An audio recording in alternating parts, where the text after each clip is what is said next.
at bundok, sa simoy at sa langit ng bundok. May dilagang tula at awit sa pagdaya minamahal. Ang kisat ng watawat mo'y tagumpay na nagniningning. Ang bituin at araw niyang kalan, pag may di magdidilim. Lupa na ay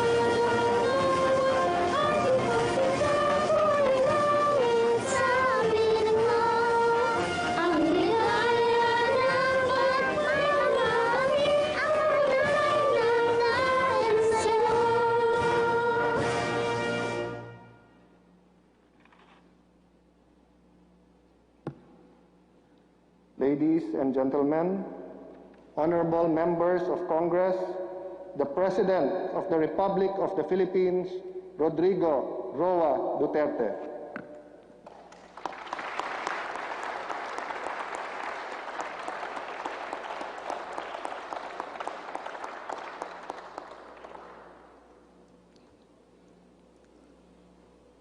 Kindly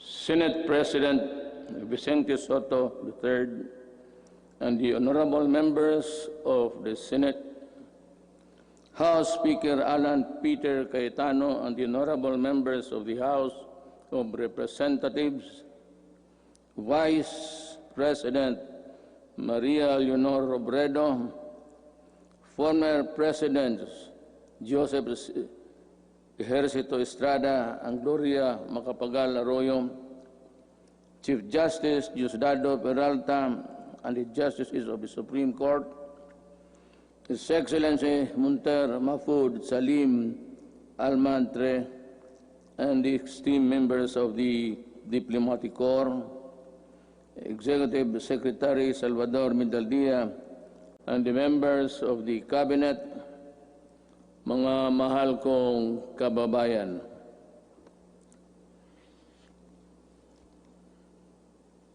We live in a troubled time. A dream of prosperity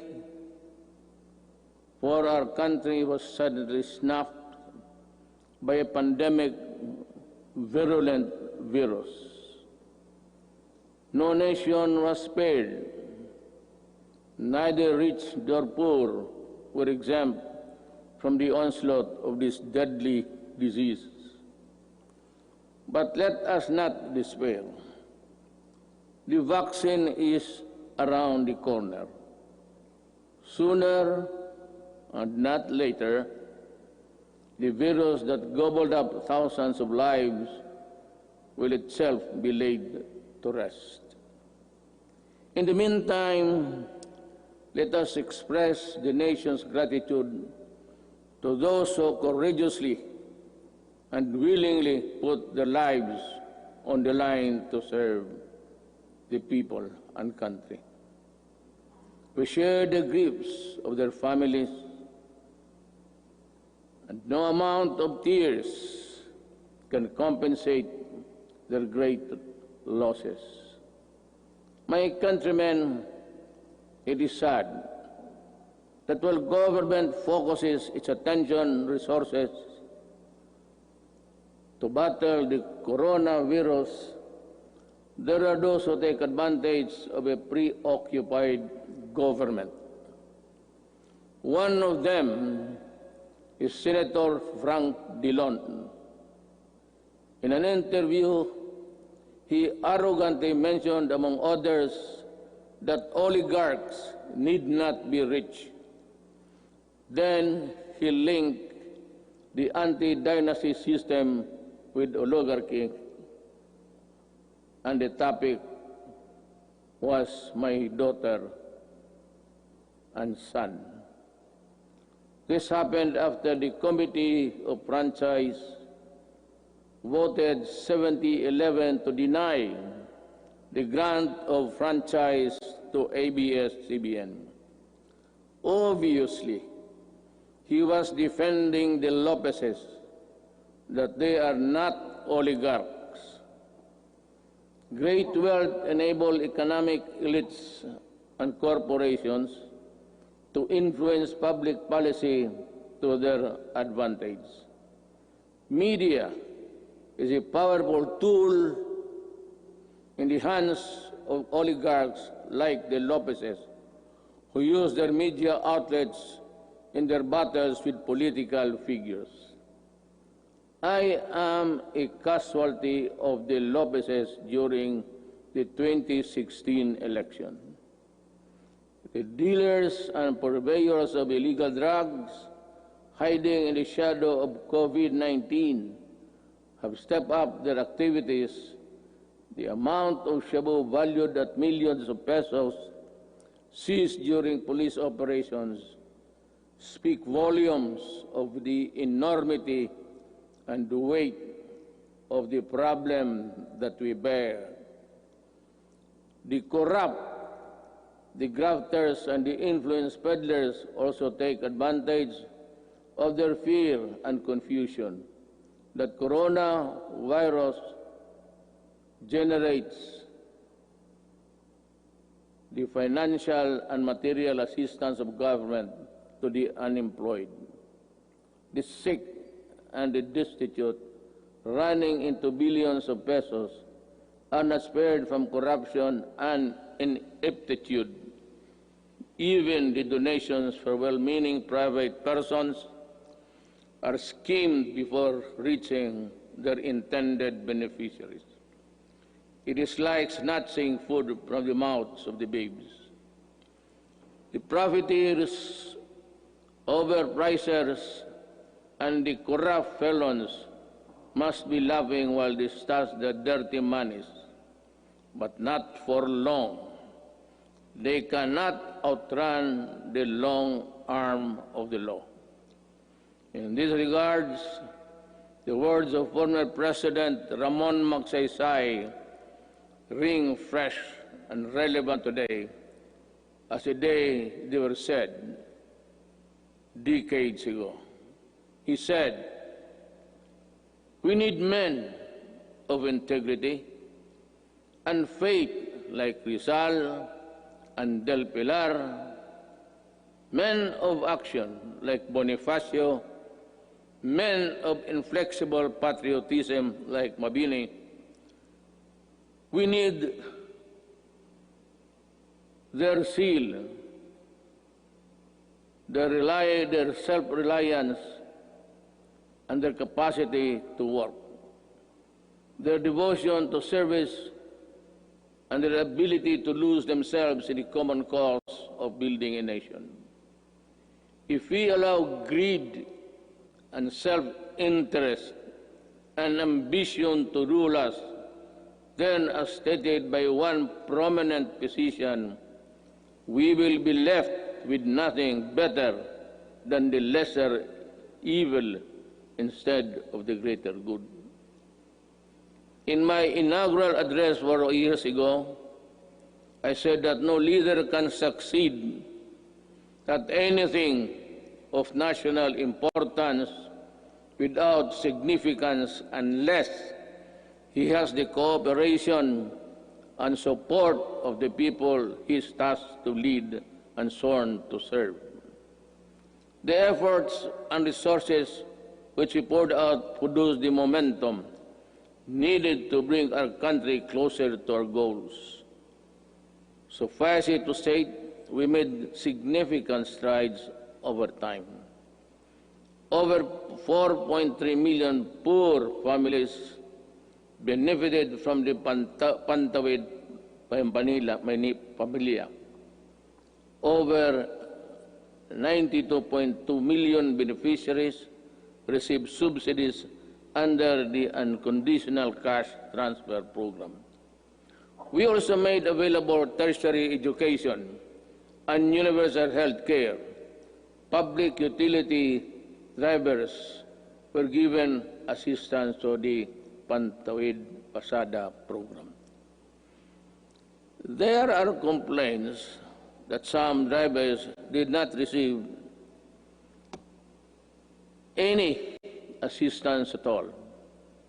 I have directed the SWD and DILG to look into this.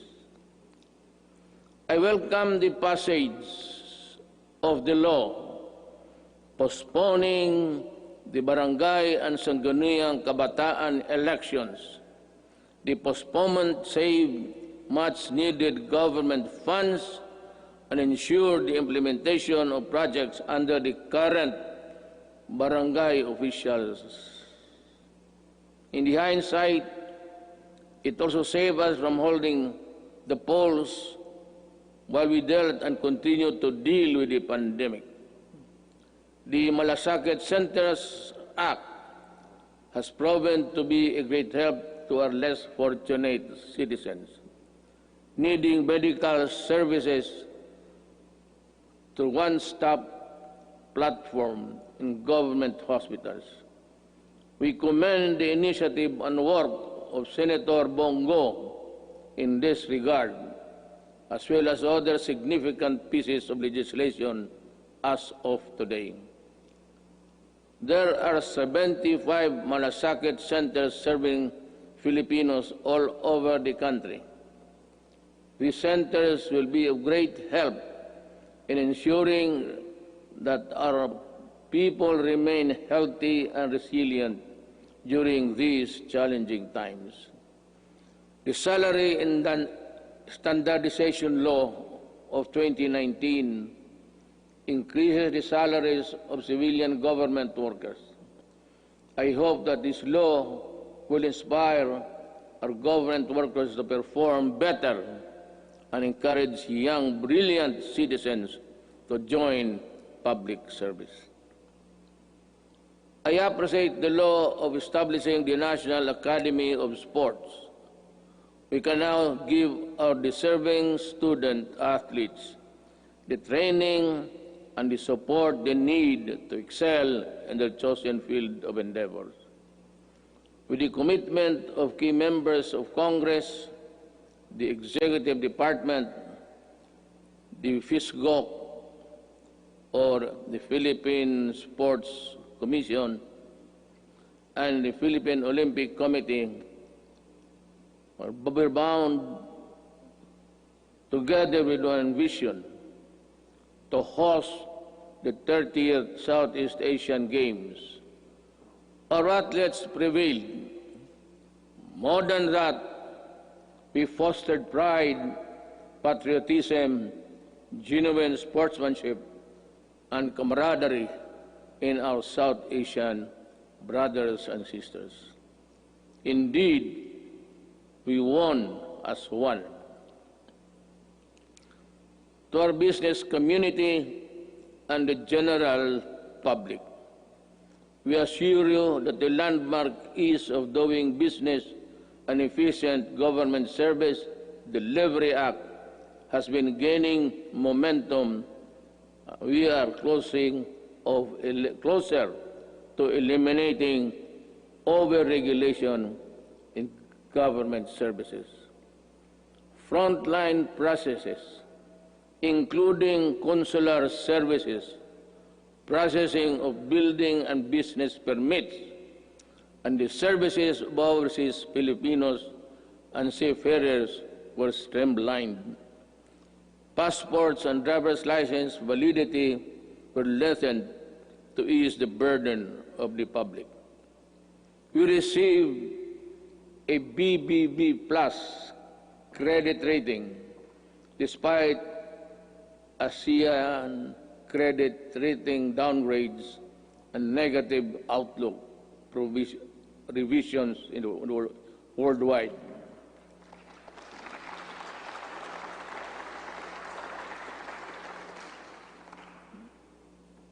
The Japan Credit Rating Agency upgraded us from BBB plus to A minus last month. Meanwhile, Moody's has affirmed and maintained the country's ratings at BB2, Baa2 rather.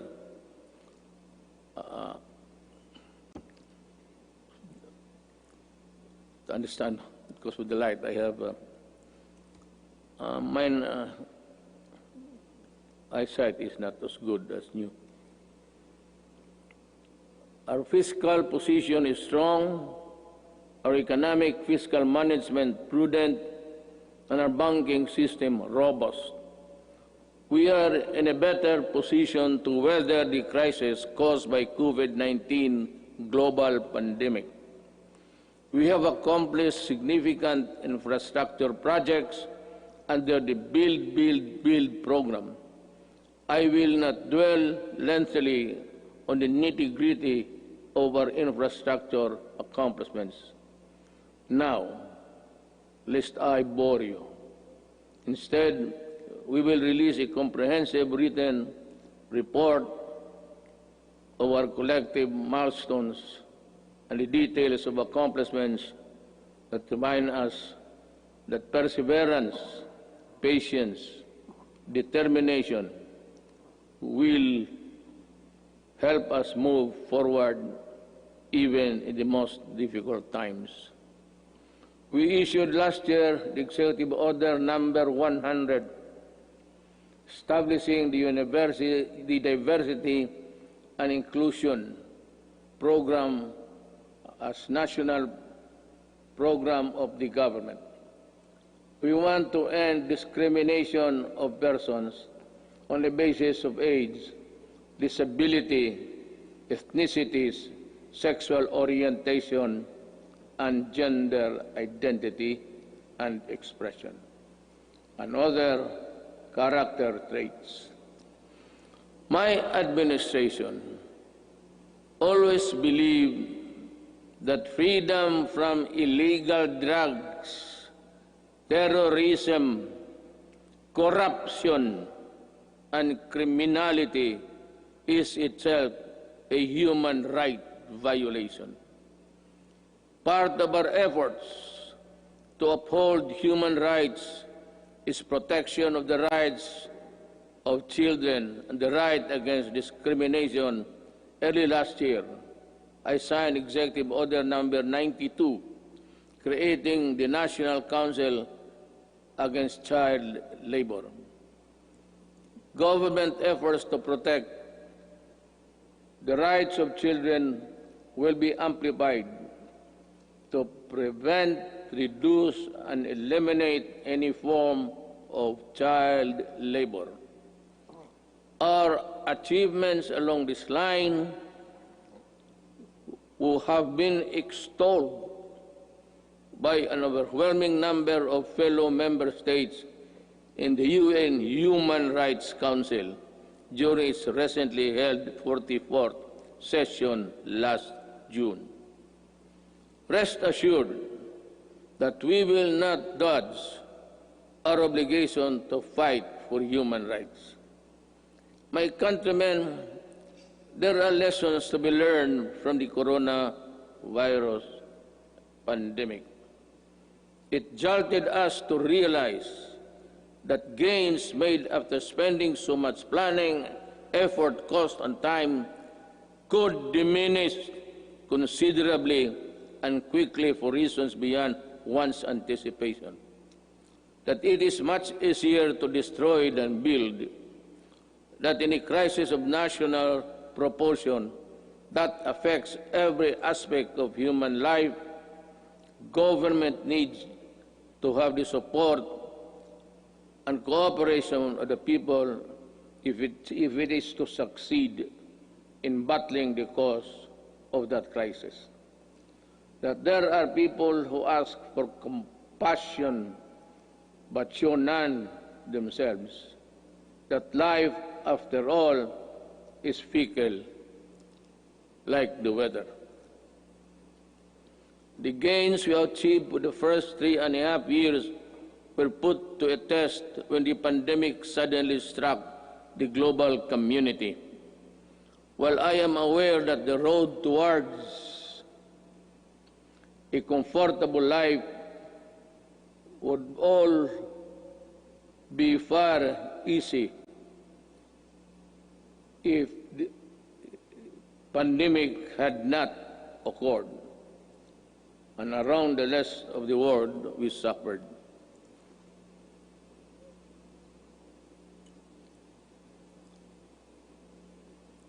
The global scale and socio-economic impact of COVID-19 pandemic has been unprecedented.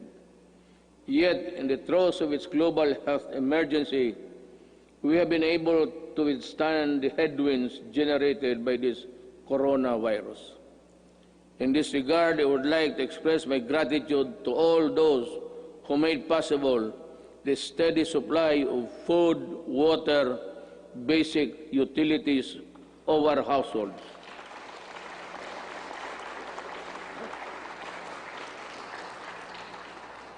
And the provisions of basic social services and financial assistance to our people. Our profound gratitude goes to everyone who helped keep our country's food supply chain running. The valiant soldiers, policemen, and security guards who kept peace and order in our community. The dedicated personnel who kept our essential establishment operational. You showed us kindness and selflessness. You gave us strength. You risked your own lives to serve the greater good in keeping the Filipino spirit of bayanihan.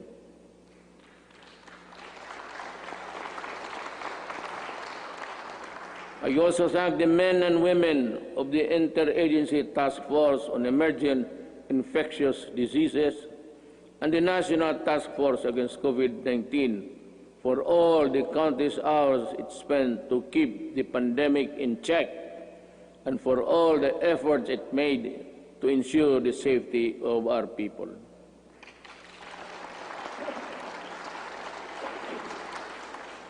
Let me also recognize the efforts of the local government units that step up and initiated their own response measures to contain effects of COVID-19 and its impact to their constituents have been impact to its constituents. The shadow says it's a period there. I know exactly the difficulties you are undergoing. I pray that the officials of each LGU in our country, from the barangay to the autonomous regions, would set aside partisan politics and selfish interests to do what is right and good for all. Likewise,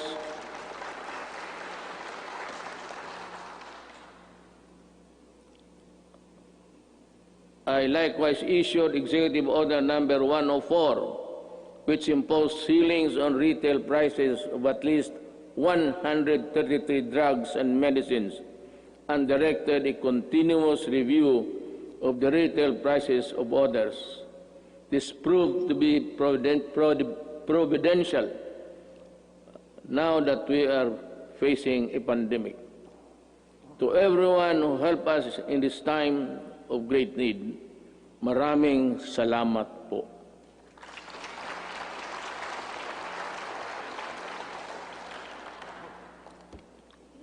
Let me say that the strength of a nation rests in the hands of the people acting as one with government. In the pursuit of common goals and objectives,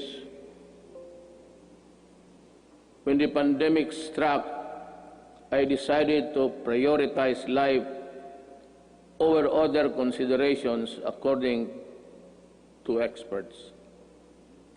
The intervention that the government had put in place prevented as much as 1.3 to 3.5 million infections. To me, even if the numbers were much lower, it would still be and would have been worth the sacrifice we made.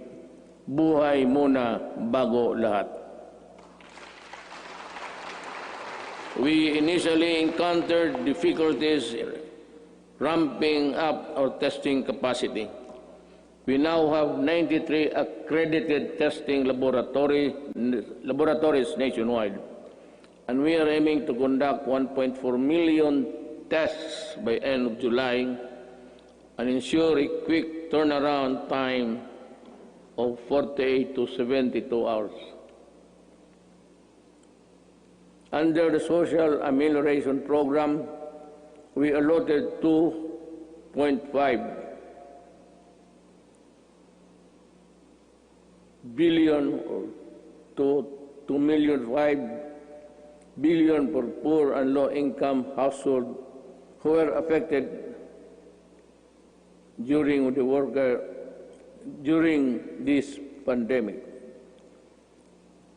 who thrive on a no work, no pay arrangement.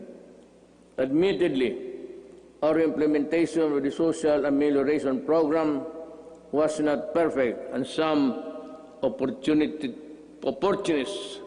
turned crisis into opportunity. We will catch up with you sooner than you think. We came up with the COVID-19 Adjustment Measures Program, extended financial assistance to over 650,000 affected individuals in the formal sector, 110 OFWs abroad, and almost 83,000 repatriated OFWs were also provided temporary wage employment to displace marginal workers through the TUPAD project. Our indigent senior citizens were also provided with a stipend for the rest of the semester of the year current year. This health emergency stretched government's resources to its limits. In response to the Office of the President, worked closely with Congress for the quick passage of the Bayanihan to Heal as One Act. May I again reiterate my thanks to you, the men and women of Congress, for the effort you invested in passing that law. I hope that we can get some or the same treatment of clarity, purpose, and the fastness to support the passage of the Bayanihan Recover to Act as One, which is supplement funds for recovery and response against the impact of COVID-19 pandemic. We must facilitate the country's economic recovery. I call on Congress to fast-track the passage of the proposed measure, such as the Corporate Recovery and Tax Incentives Enterprises or CREATE Act. This immediately cuts the corporate income levy from the current 30 to 25% and give government flexibility to grant a combination of fiscal and non-fiscal incentives, among others. The Financial Institutions Strategic Transfer, or First Act, will set up mechanisms allowing banks and other financial institutions to dispose of and transfer non-performing assets and loans to asset management companies similar to the special purpose vehicles.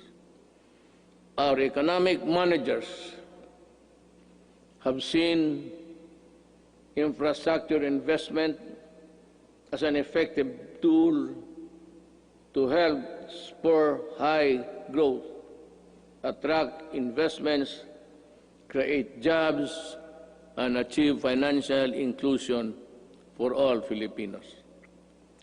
The DBP has resumed the construction of the North Luzon Expressway Harbor Link, the NLEX-SLEX connector, the Cavite-Laguna Expressway, the Metro Manila Skyway Stage 3, the R1 Bridge Project, the Tarlac-Pangasinan-La Union Expressway Project, and the Subic-Freeport Expressway Project, to name a few. To realize the maximum benefit from the country's investments, the infrastructure projects under the Build, Build, Build program, which are labor and capital intensive are not mere springboard to the country's swift recovery pandemic. They are economic benefits to be distributed to all corners of the country and push sustainable stability in the urban centers, particularly Manila.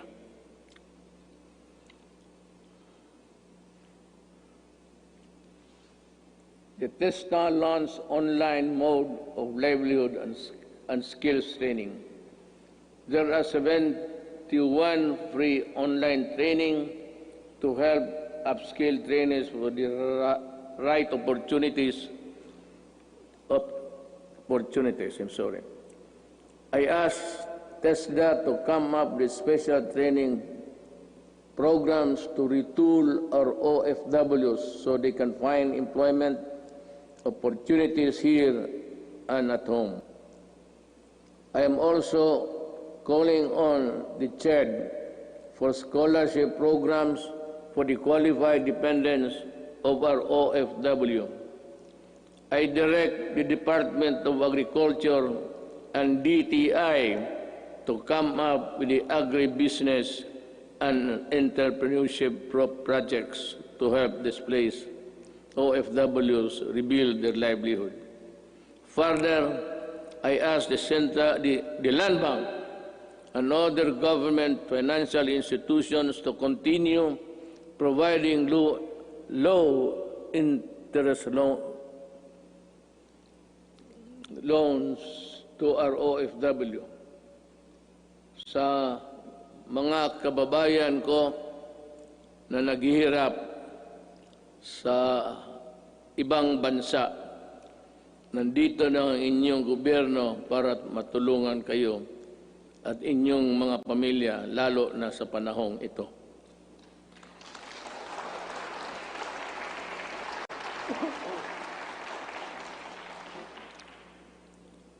The government will intensify its efforts to help businesses, especially micro, small, and medium enterprises, or MSMEs, by providing responsive government assistance and services capitalization and business operation support as we adapt to the next normal. Nananawagan po ako sa ating mga lessors. Nananawagan po ako sa ating mga lessors. Malasakit at bayanihan po ang sana ang ipairalin natin ngayon.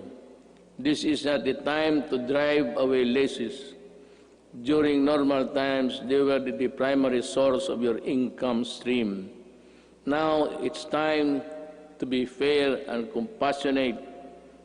Come up with an amenable arrangement with your tenants. Huwag po natin silang pagtabuyan, tanggalin ang tubig, kuryente at bubong. Commercial establishments are requested to give grace periods to allow deferment of payments, especially for MSMEs that were forced to close down during the quarantine period. Let us help them recover.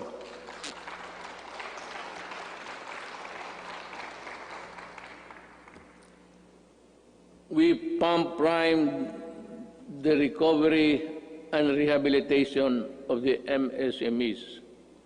The DTI to the Small Business Corporation set up the Philippine 1 billion COVID assistance to restart enterprises or CARES program to provide zero-interest loans for MSMEs affected by the pandemic as of July 10, 2020. Over 2,600 loans applications worth more than 182.5 million have been approved. We are optimistic that this initiative will help our MSMEs stabilize and recover from their losses. I also enjoin the Bangko Sentral ng Pilipinas and the banks operating in the country to provide regulatory relief for our MSMEs and allow loan payment extension without incurring penalties and charges.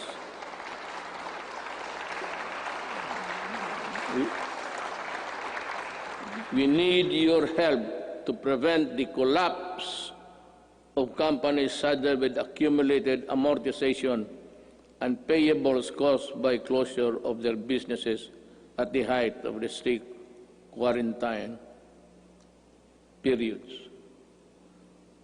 As we embark on this effort towards inclusive recovery, we should acknowledge that all forms of government support will go to naught if the new MSMEs do not thrive because of lack of consumer support. Ito ang panahon para suportahan natin ang ating mga kababayan na nagnegosyo at gumawa ng mga produktong sariling atin.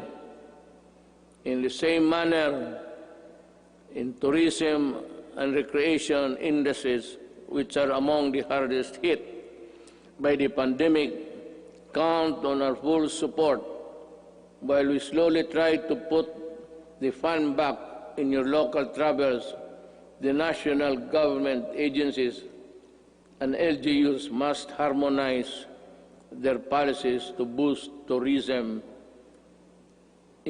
ensuring everyone's well-being. We enjoin our people to help boost the economy by traveling locally.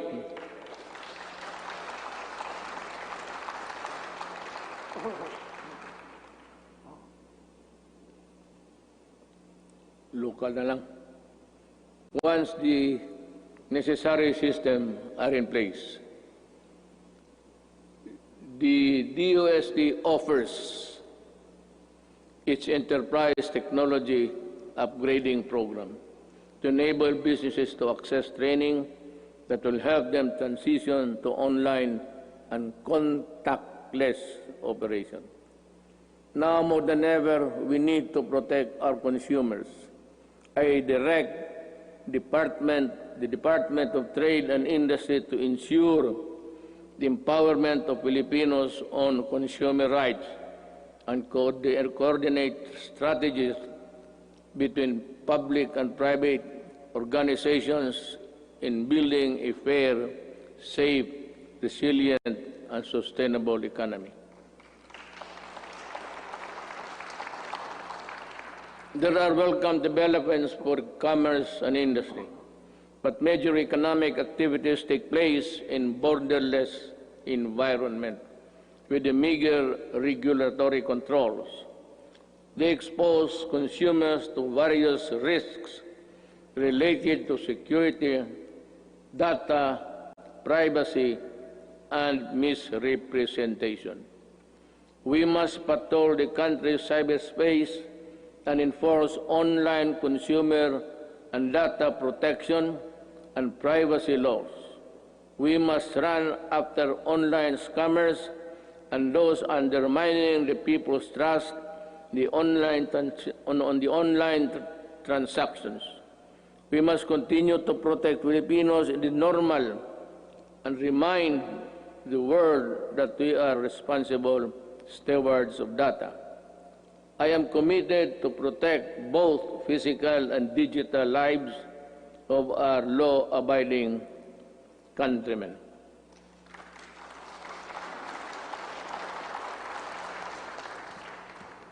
The national government shall lead the way in our transition to online systems. I reiterate my call for all government instrumentalities to implement systems that shall make physical queuing a thing of the past.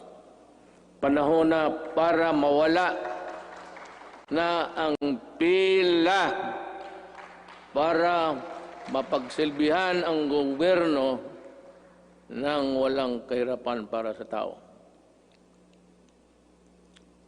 The DILG, DBM, and the ARTA, along with all agencies and instrumentalities of government, are hereby directed to make full possible services available online. We need to adjust and adapt a paperless type of business and work performance. We need e-governance. E-governance our people with the services they need and the comfort of their homes in the work or workplaces. It will enable our bureaucracy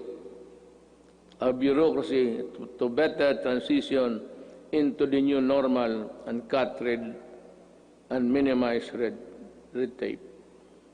Until the COVID-19 vaccine is available, I will not allow the traditional face-to-face teaching or learning unless the risk of exposure to the sickness are eliminated.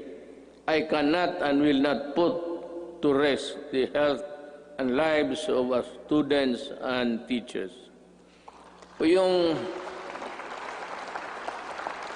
About 2 weeks ago, I seem to have said that I would allow the face-to-face classes to resume. But we were talking actually of January, because my thinking is that by September, we would have the vaccine. How to get it from the producers or from other governments is really something which we have to deal with, because everyone, it's a global need, and everyone will go for it. But let me just mention it in passing that about 4 days ago, I made a plea to President Xi Jinping that if they have the vaccine, can they allow us to be one of the first, or if it's needed, if we have to buy it, that we will be granted credit so that we can normalize as fast as possible. Life that is lost is lost forever. Courses that are not substantial can be supplemented. Education that is delayed can be recovered. We must implement online learning, modular learning, and TV and radio-based broadcasts, which students coming from different backgrounds can avail. DepEd will provide the printed modules for those who cannot afford online learning. In support of the learning continuity program through blended learning, we plan to increase the number of schools with ICT equipment in the coming months. The DepEd and the DITC are building up the public education network or PEN that will connect all public schools and DepEd offices nationwide.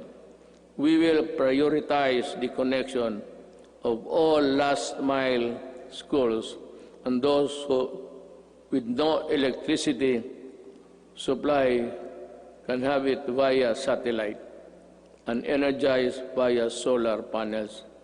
By 2022, before I step down, the PEN shall be realized.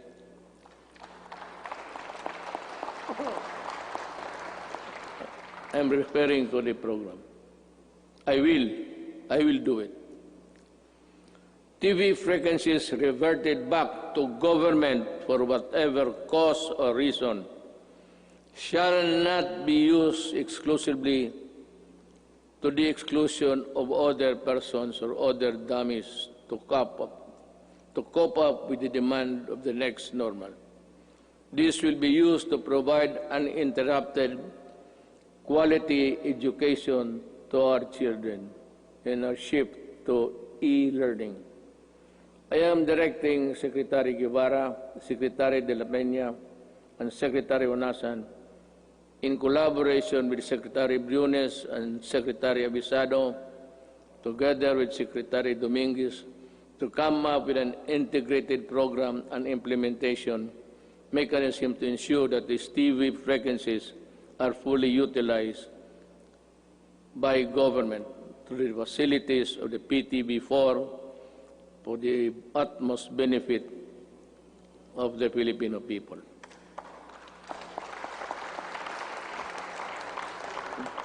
Let me just allow me to segue a little bit.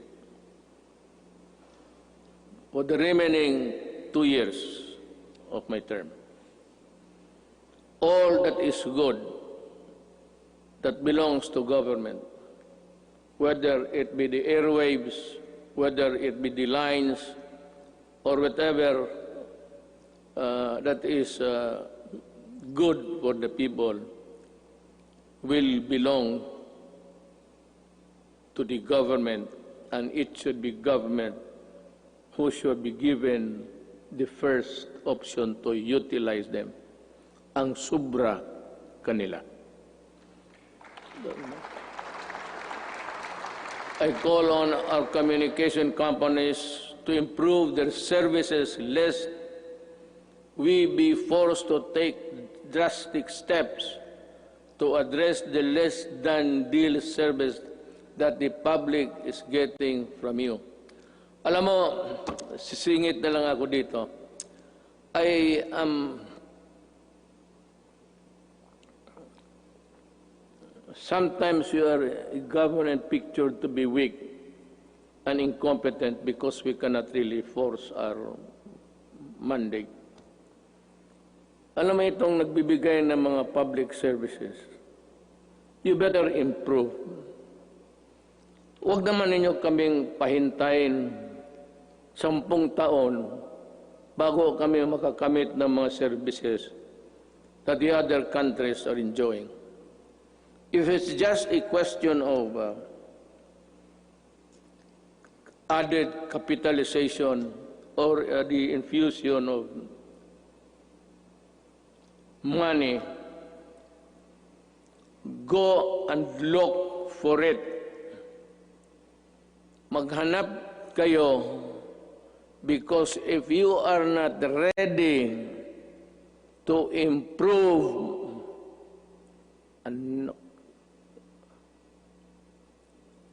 I might just as well close all of you and we revert back to the line telephone. At kukunin ko yan, i-expropriate ko sa gobyerno. Alam mo itong, I'll be straight, yung smart, pati itong globe, ilang taon na ito? At ang sagot palagi sa akin, the party cannot be rich.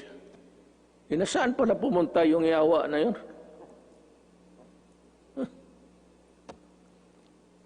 Kung ganun lang naman ibigay ninyo sa amin, we are a republic, a sovereign country.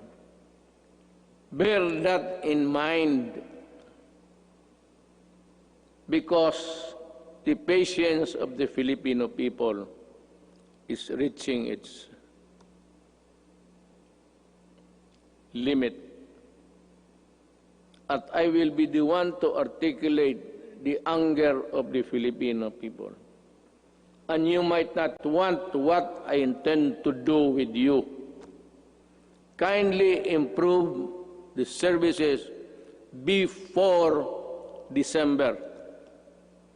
I want to call Jesus Christ to Bethlehem. Better have that line cleared.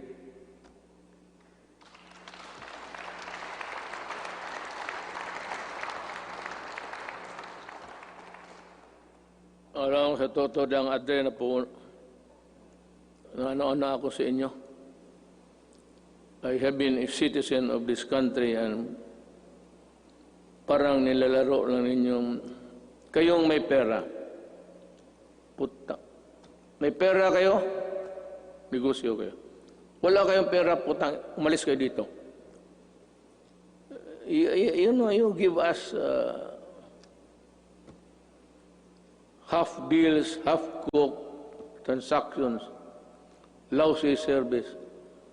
Tapos ang tao nagbabayad. Tell us now if you cannot really improve on it, because I will work by December. I have 2 years. The next 2 years will be spent improving the telecommunications of this country. Without you, I will find a way. I will talk to Congress and find a way how to do it.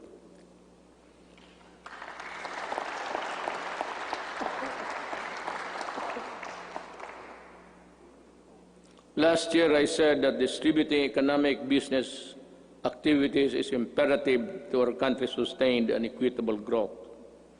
Today, I reiterate that statement. I issued Administrative Order Number 18, directing concerned agencies to strengthen the development of special economic zones in areas outside Metro Manila.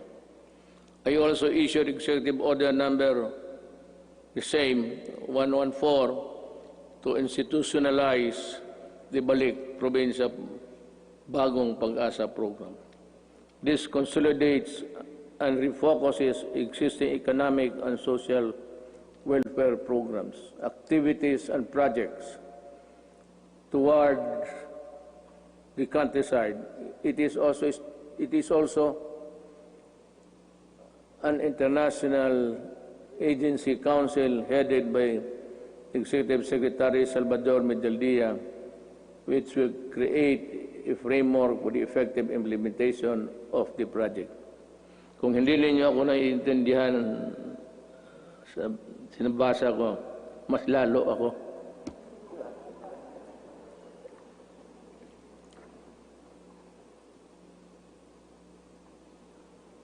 In 2021, we aim to increase access to healthcare services by continuously hiring and deploying more than 20,000 health professionals.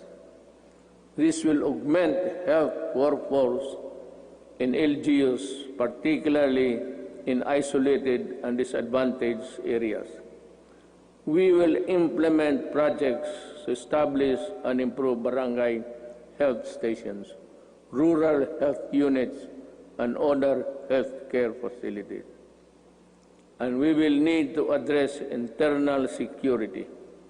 We are pursuing a whole-of-the-nation approach to bring peace and order, development in the countryside.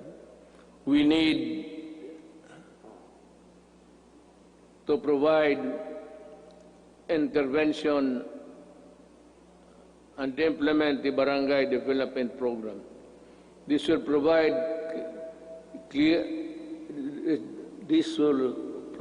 cleared and threatened communities. This refers to a program where the armed forces would play a vital role in the one nation approach. This is what it's meant by this.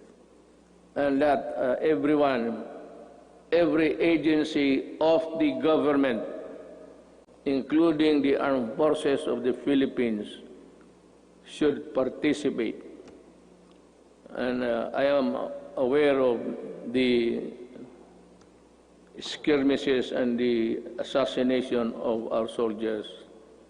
And I said, correct this so that we can proceed with the barangay implementation as fast as possible.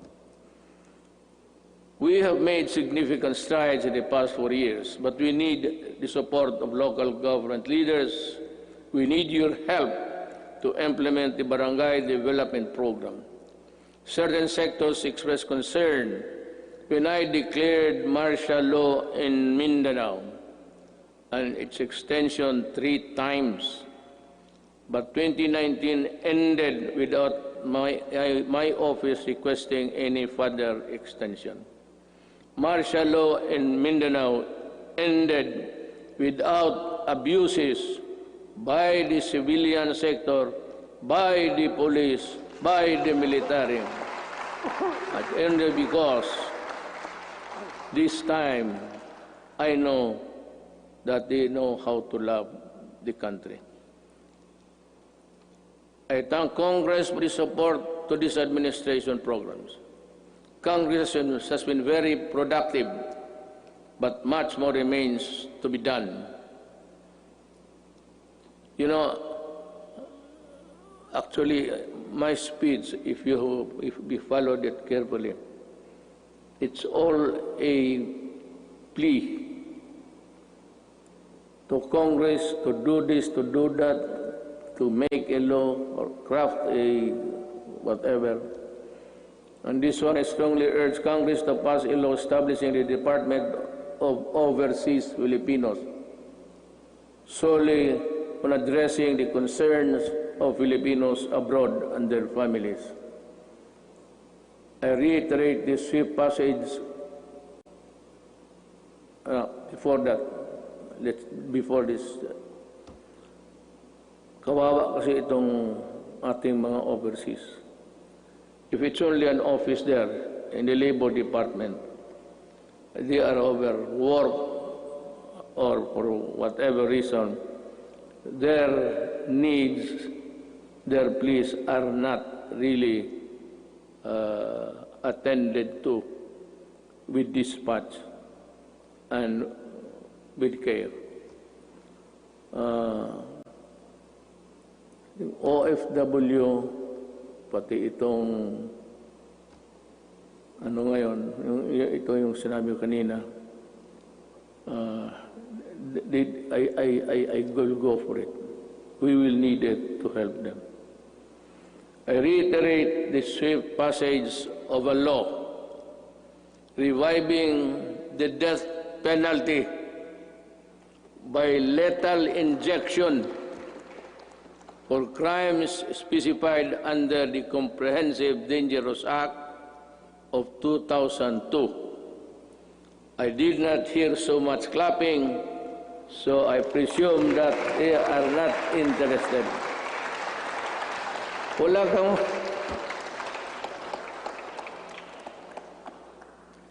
Someday I'll tell you the story of what happened to the Philippines. Hindi ngayon. But when sabihin ko sa inyo ang totoo, bakit nagaganito yung droga ng Pilipinas? Why the drug syndicates continue to operate just like the countries of Colombia, Mexico, and it is being played inside the national penitentiaries. Para tayong talagang binababoy tayo. Sabihin ko sa inyo. But this is not a time for storytelling. SONA kasi ito. So, dito na.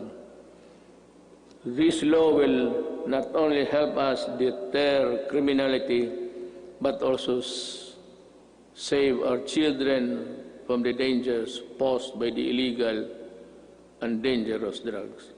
May I be allowed with the indulgence of the body? itong bakit talaga ako galit sa droga. Let us make this a semi-formal speech. Alam mo kasi, 5 pamilya members, o 6 o 7, pagka bumagsak yung tatay to drugs, the family crumbles. There's no more home to.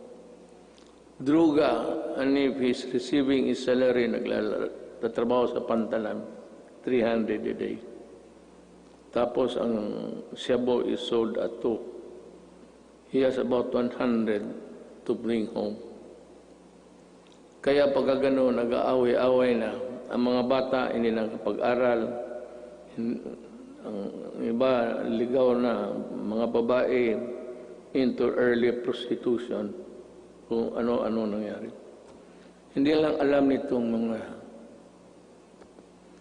na this is happening all over the country every day.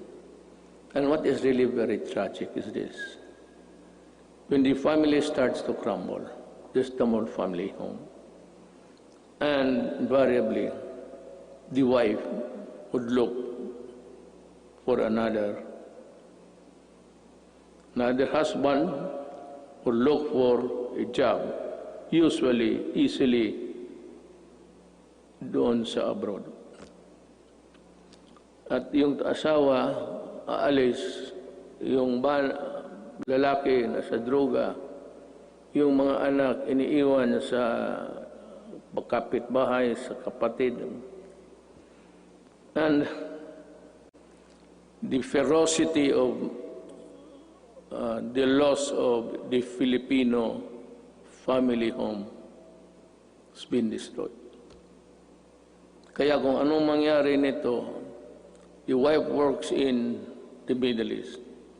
I am not zeroing on any particular country, mind you. But alam naman, there are tribes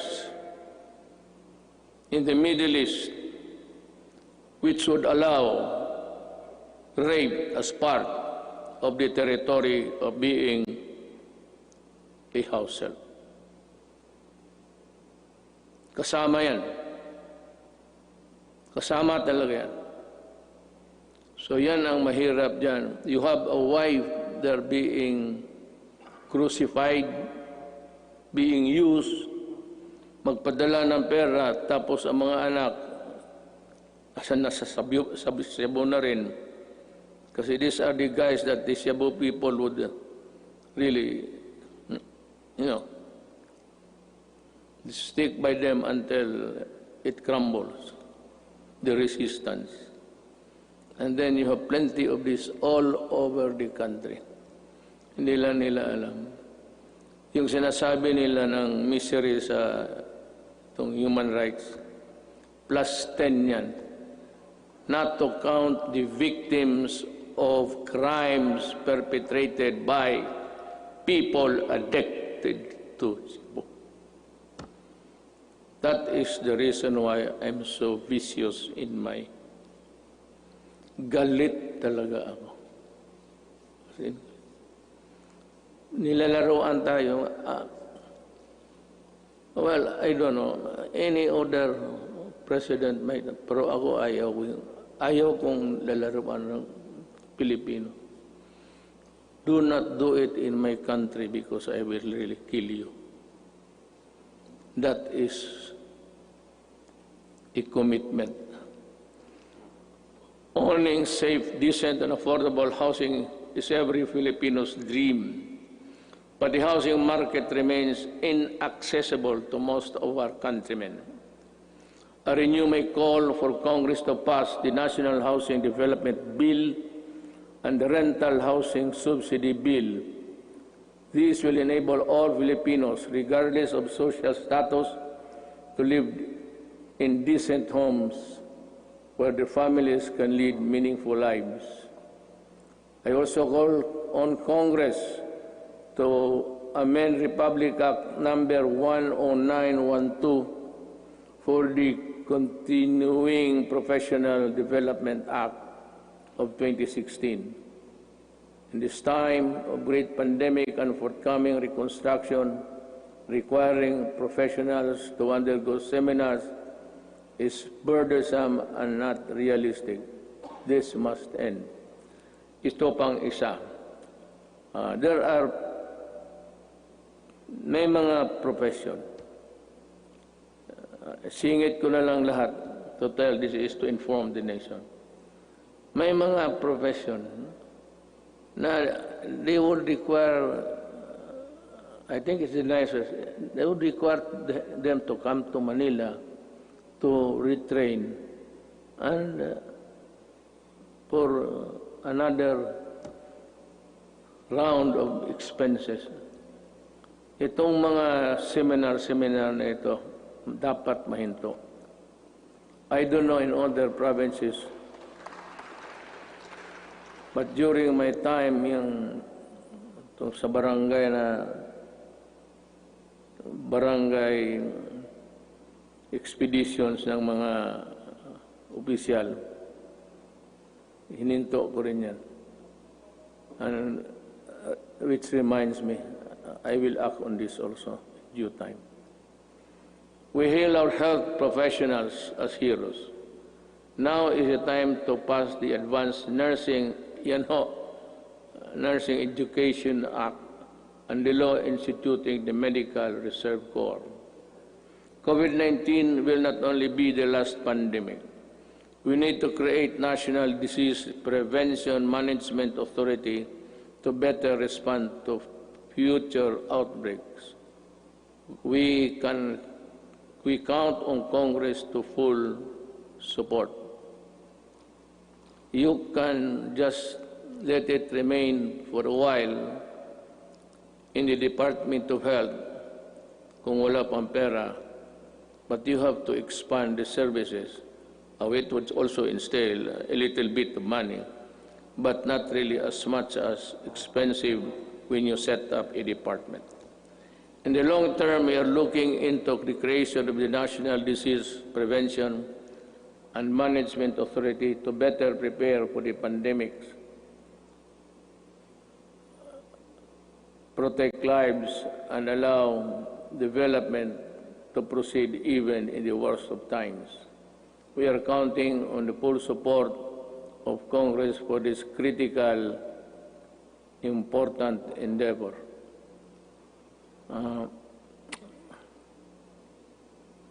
I don't know, but I leave it to Congress to really. It's another department.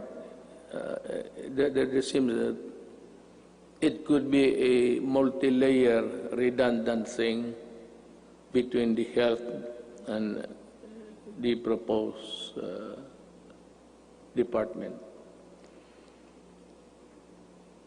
I call on Congress to prioritize the passage of a law for the unified system of separation, retirement, and pension, and of the military and uniformed personnel without, however, diminishing the benefits that our uniformed personnel are entitled to under existing laws.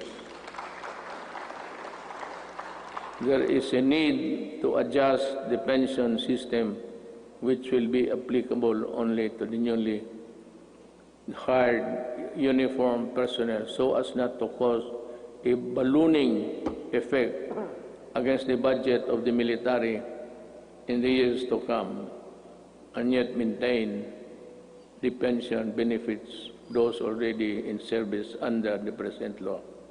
This issue needs a solution now. Umpisa natin ngayon para hindi na maging problema sa sunod na mga taon.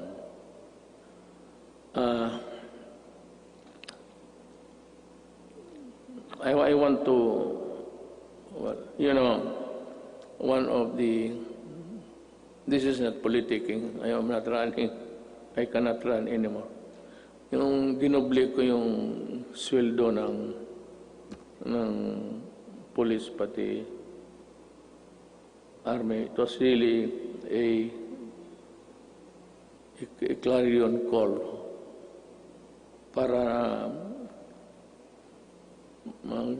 for them also to have a decent life and that they're able to get the things which ordinarily cannot be reached by any government employee. Ang akin doon is yung corruption. That maybe it might be a vain attempt, but maybe dagdagan ng sweldo para it would be a hedge against corruption. We must also modernize the Bureau of Fire Protection and the Bureau of Immigration with urgency. Alam mo, sa Davao, and if you go there, I can show you. One of the serviceable trucks, fire trucks, that we have in the city of Davao. Of course, ang city meron ng sarili, aside from the Bureau of Fire, which is really national. Meron yung Bureau of Fire, would you believe it, serviceable still. Ang pangalan ng truck is Studebaker. Ang katawan, ang talagang matatag ang katawan. Kaya ang makina isusok. Pero okay pa rin. It can put out. But totoo. This is how this Bureau of Fire issue medyo na overlook natin ng matagal. I emphasize the creation of the Department of Disaster Resilience and our people's safety, which cannot be delegated to any council or commission. Equally important is establishment of evacuation center in every city, province, municipality throughout the country. We must act before another major disaster shakes into action. Problem is disaster and even a fire. This cannot be made a study for projection when the earthquake would suddenly come and make a big crack there. Hindi natin alam talaga. Ang ibig kong sabihin, this will require more than just one brainwork kung paano talaga itong how to prevent or avoid disaster. It would be, by the way, just before starting, I was tempted to say it. Pero baka magtindigan kayo. It will be all right for me if Bongo will just stay. Wala akong problema. Kasi sabi ko na this piece of speech of mine would be one of the longest SONAs that I will deliver. Nakita ko yung page pagbigay sa akin, yung ibang input akin, pati yung iba lahat. Ang nangyari po, binalik ko sa kanila. Make it short. Pagbalik sa akin, mas makapal na.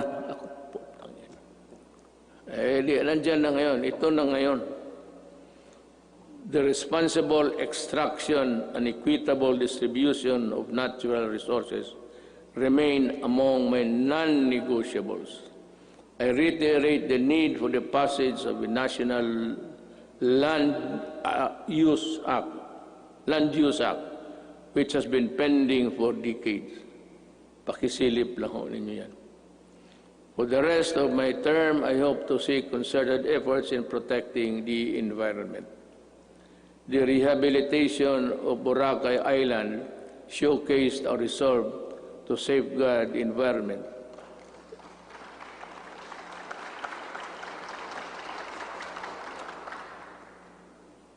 Boracay is doing well. because of its scenery. If it's only a coconut and a black sand, a white sand and water, wala yan. Pero you add the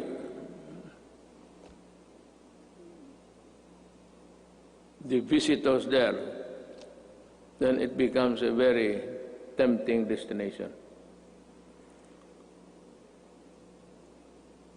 We have seen remarkable emergence of the island back to its former glory.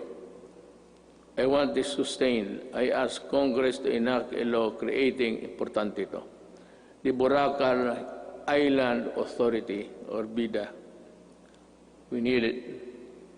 I cannot stress enough the importance of agriculture. The growth of our economy depends on a robust agricultural sector. We must utilize the coconut, we must utilize the coconut levy for the welfare of our coconut farmers and the development of our coconut industry. I urge everybody, both of the executive department, pati ito, that ito yung pera na nakuha doon sa sequester, and itong perang malaking ito, gagamitin ito for the welfare of the farmers. The problem is, we can no longer trace who are the farmers of yesterday. Marcos is a distant star.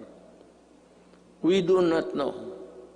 Ako alam ko because we had a little piece also that was covered by the land reform. Hindi na natin malaman kung sino ang may-ari. So I think Congress should look again and try to sort out how best the money can be utilized. I will not make any suggestion, but I leave it to Congress to decide what to do with it. I once again urge both houses of Congress to pass a version of the bill establishing the Coconut Farmers Trust Fund. Tulungan natin ang ating mga magsasaka pagka hindi mawawala yung pera, bilyon yan. Diyos ko po. Well, anyway, we have learned so many lessons along the way. I am also requesting Congress to pass the Rural Agricultural and Fisheries Development Financing System Act. We aim to provide adequate, accessible, and affordable food for every Filipino through the Plant program. After the build, I think this is easier to achieve. A few good men, few good regional directors at DAR, and dedicated workers down below could make this thing a success. Mas madali ito kaysa build. Ito plant lang. It is more of how you try to convince the farmers to cooperate government for their benefit. This 66 billion agricultural stimulus package will help the agricultural and fisheries sector recover. I hope so. We need to build trust and confidence in online transactions, stronger protection on online consumers, and enabling measures for online business needed to the enactment of an Internet Transaction Act. This is very good. I thus direct the Department of Trade and Industry and other relevant agencies to work on it closely with Congress, ensuring that the provisions of the proposed bill are responsive to the needs of the consumers while promoting the growth of e-commerce in the country.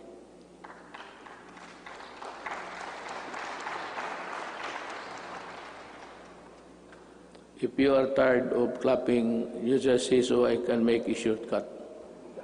Pabilisan lang. On the path of better governance, we travel with other partners, both old and new, have helped bolstering the antiquated public health system, for bringing home a load of Filipinos overseas, for filling in supply gaps for crucial medical supplies and equipment and staple food.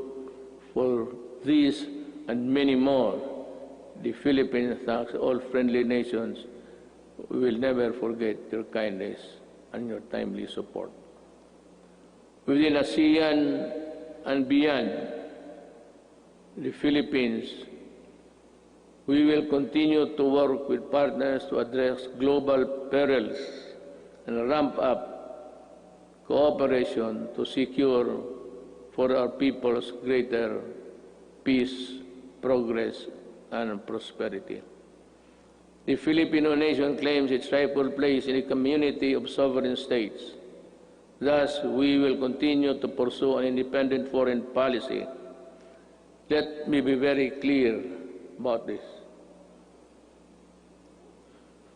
May I cut my prepared speech?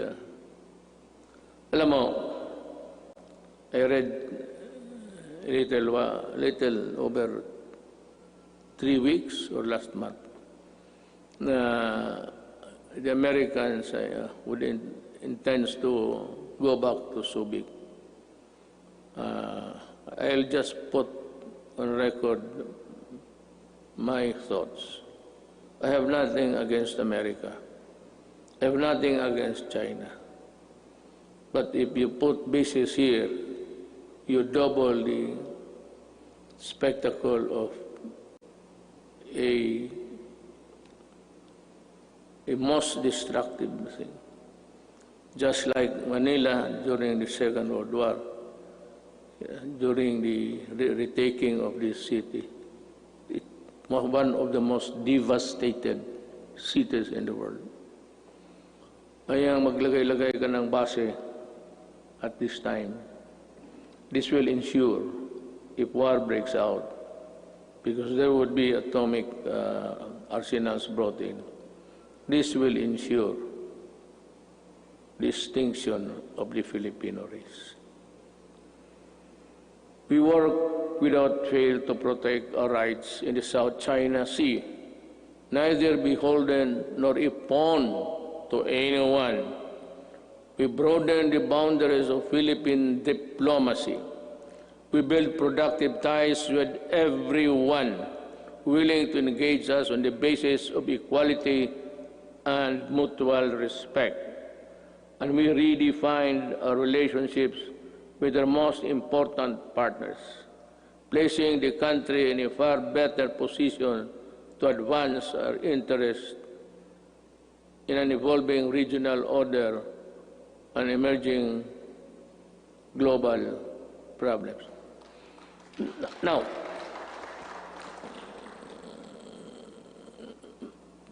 plenty of critics, both sides, claim about nothing has been done to retake forcefully or physically the South China Sea.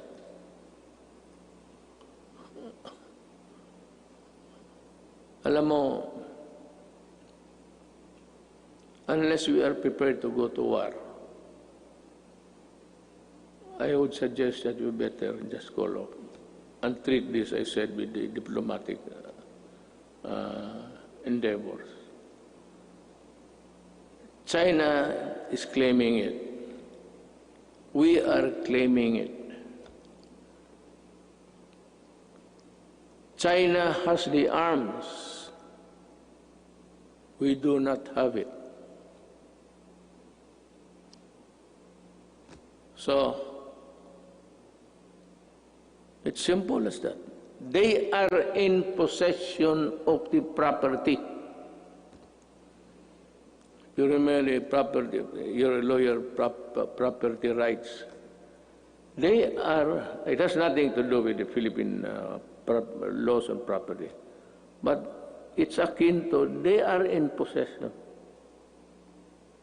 So what can we do? We have to go to war. And I cannot afford it. Maybe some other president can, but I cannot.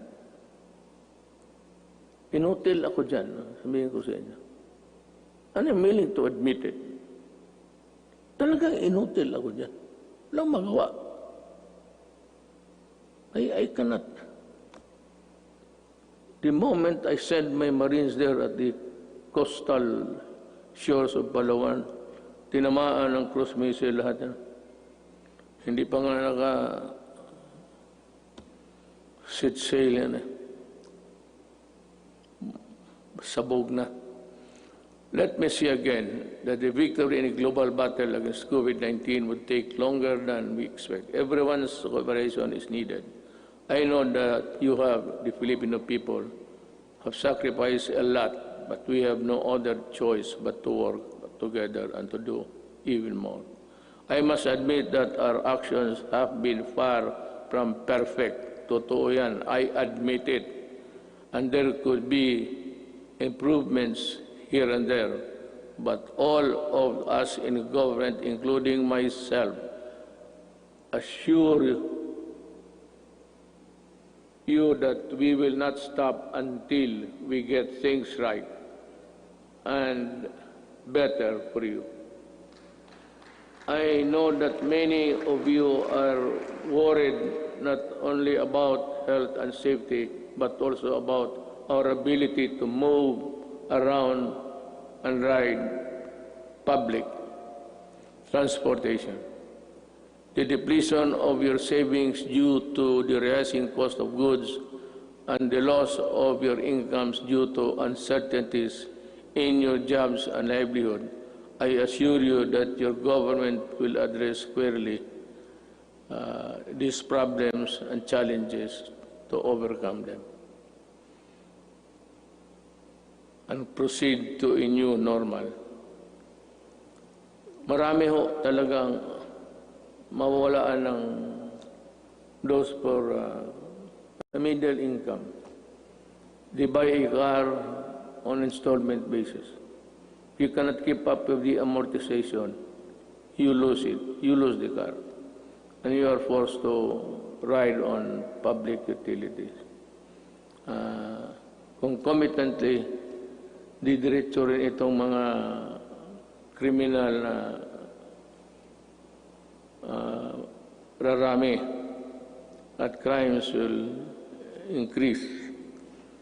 But let me assure you, for as long as I am president, there can never be a runaway crime in any of our cities. Hindi ako papayag naman. I can assure you, we will remain peaceful. Relatively peaceful. Hindi naman very peaceful.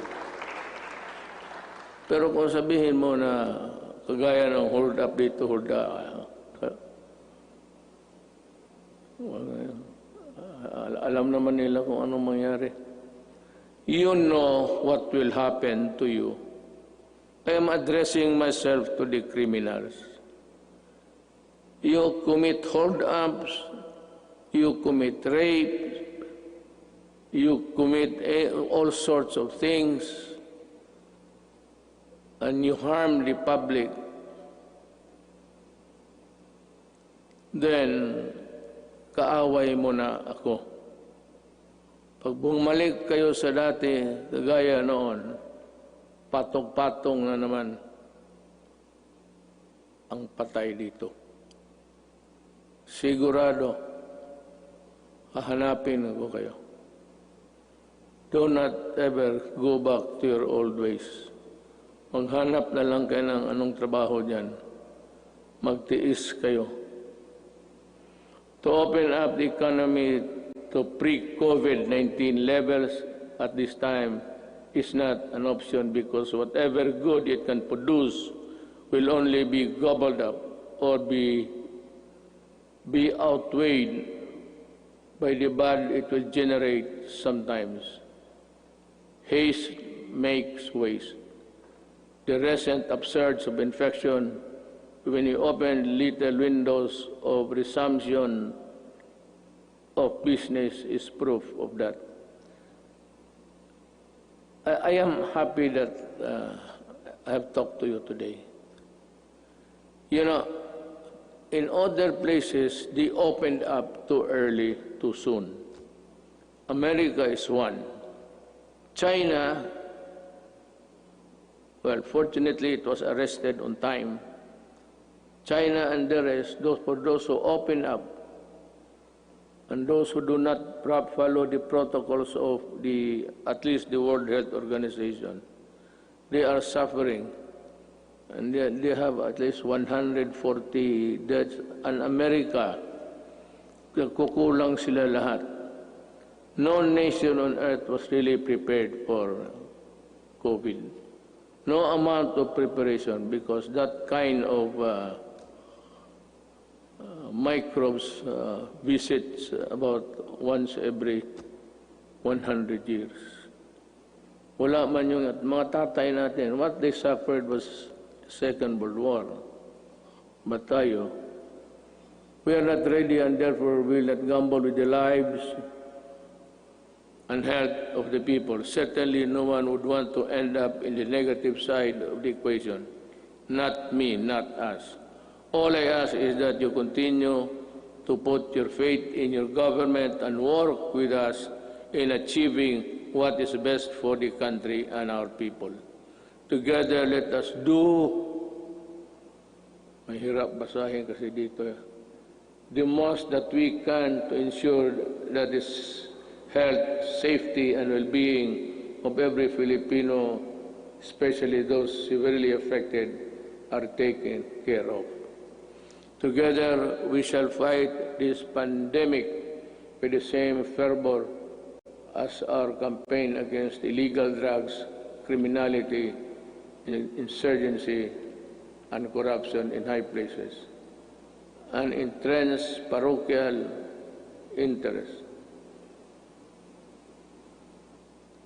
As a government worker, I am addressing each and every Filipino that the government cannot do this without your help. More than ever, we need to reinvigorate the deep-seated Filipino spirit of pakisama and malasakit within each and every one of us. We are being tested as a people and as a nation. Worse times loom ahead. But I do hope that this spirit of solidarity and unity will serve as a drumbeat to which we shall march in unison in our quest for the light at the end of the tunnel. I appeal to each and every Filipino, let us take care of one another. Ito ang panahon para magtulungan, hindi panahon para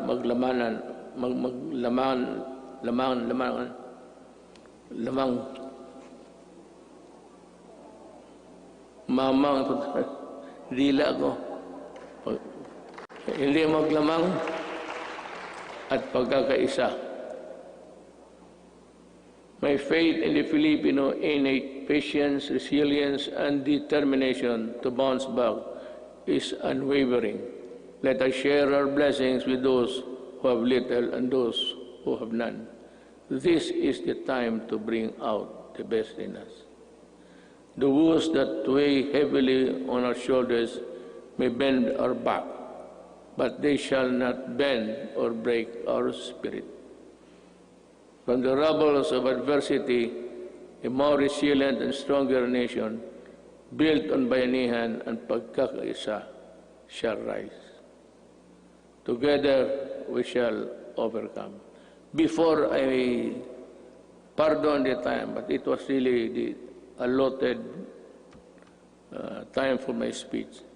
I would just like to give a statement between us sa gobyerno kung hindi tayo nakakaintindihan. You know, Drilon extended, he was defending. I would like to ask Drilon, were you a part of Accra when this contract of Ayala Water was being drafted? And why are you fumigating? Bakit kasi ikaw lang ang galit? Nasabi mo na dynasty. You are a hypocrite. You know that you cannot pass an anti-dynasty law. Ikaw nandyan sa Congress, ikaw ang mauna dito. But you know, to take it against me for protecting my country is something which I really resent. Alam mo, you describe using the dictionary the synonym ng mga oligarchy, kung ano. Then you proceeded to characterize everyone, every name, and then said that oligarchy is not bad at all, because not all oligarchies are bad. True, but ito, to my countrymen, the oligarchy that exists in this country is the oligarchy that existed during the Spanish time. And the Spanish lands and the friar lands and all the benefits that were passed on to the insulares who did not go back to Spain or to the Spaniards and into their... But that was long ago. It has been forgotten.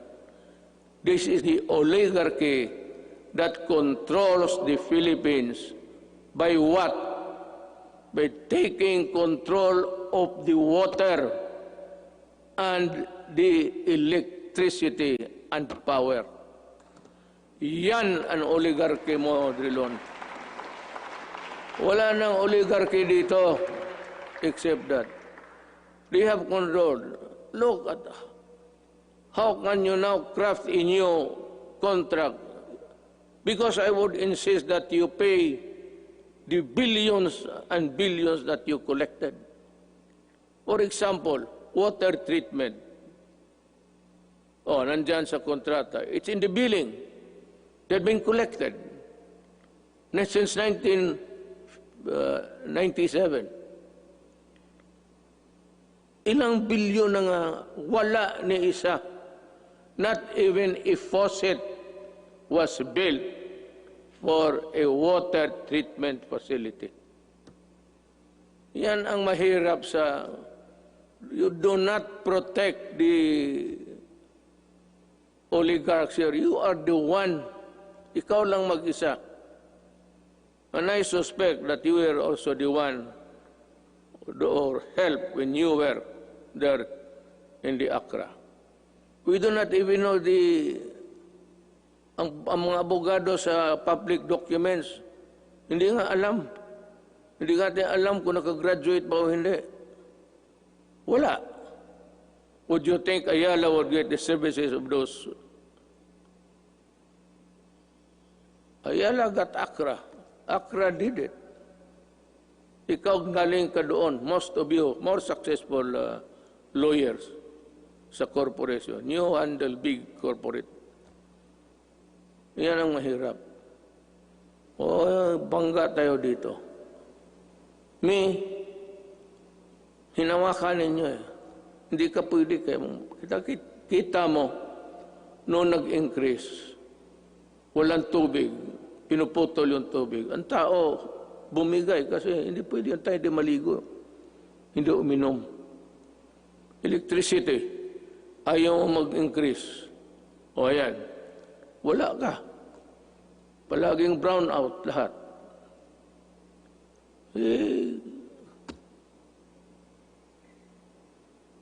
I'm sorry, but I have to say this to you. I do not like it. It's not the time for it. But since it is the time for the SONA, for people to know and people to really get the facts, then, and the right of the people to be heard. Tayo na naman ang tao magsama. Hinawakan ninyo yung tubig, pati electricity. Yun ang oligarchy. Kaya ako sinabi ko noong kumpanya, corruption is not here. Yung mga customs, maliit yan. It's there upstairs. And I was really unprovidential. Dumating yung panahon na hindi ko hiningi. Then I saw the contract. Nung nakita ko yung contract na, tsaka yung linya na yung choice, yung linya ng it belongs to government. The best of the transmission lines, whatever, government gets it first before anybody else. Thank you. I am true.